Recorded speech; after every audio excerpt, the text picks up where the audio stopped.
ตามอมแม่นบ่แจ่มใสคือคนหังมีฐานะบ่แม่นเศรษฐีอาชีพที่มีคือนักซ่อมแปลง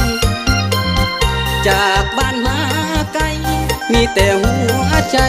เข้ามาขายแห่เฮ็ดเวียกแต่เช้าฮอดแลงซ่อมแปลงรถจักรทุกวันบ่เคยท้อถอยใจเกินห้อยคอยคนบ้านนอกยื้อคำพ่อแม่สอนบอกตอนออกจากบ้านเข้ามาเวียงจันทน์บ้านเกิดเสียงคู่หวังเป็นห่วงทุกเมื่อทุกวันอยู่เมืองใหญ่หลายคนขยันอาชีพเฮานั้นขายแห้งแลกเงินลำบากเหลือเกินหาเงินเฮ็ดงานเมืองใหญ่ซ่อมแปลงเหือลิ้นเหือไหลต้องทนไปหลายอย่างประเสริฐกายกำดำมองน้องนางบ่อยากมองมือบางครั้งขาด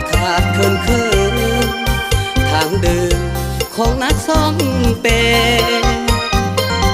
บกบืนผ่านปัญหาของคนสู้งานหันน็อต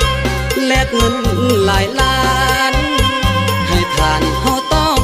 เข้มแข็งซ่อมรถพอไว้อยากซ่อมหัวใจ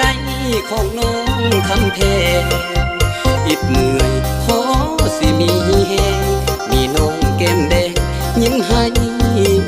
ทุกวัน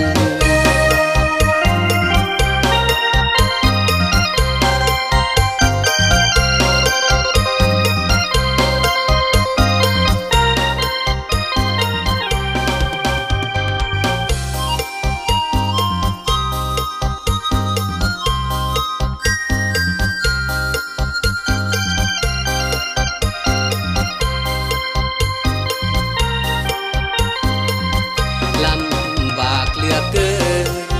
หาเงินเฮ็ดงานเมืองใหญ่ซ่อมแปลงเหือลิ้นเหือไหลต้องทนไปหลายอย่างประเสริฐ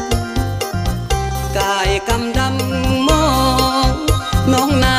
งบ่อยากมองมือบางครั้งขาดเคินทางเดินของนักซ่อมแปลงบุกบืนผ่านปัญหาของคนสู้งานหันน็อตแลกเงินหลายล้านให้ผ่านเฮาต้องเข้มแข็ง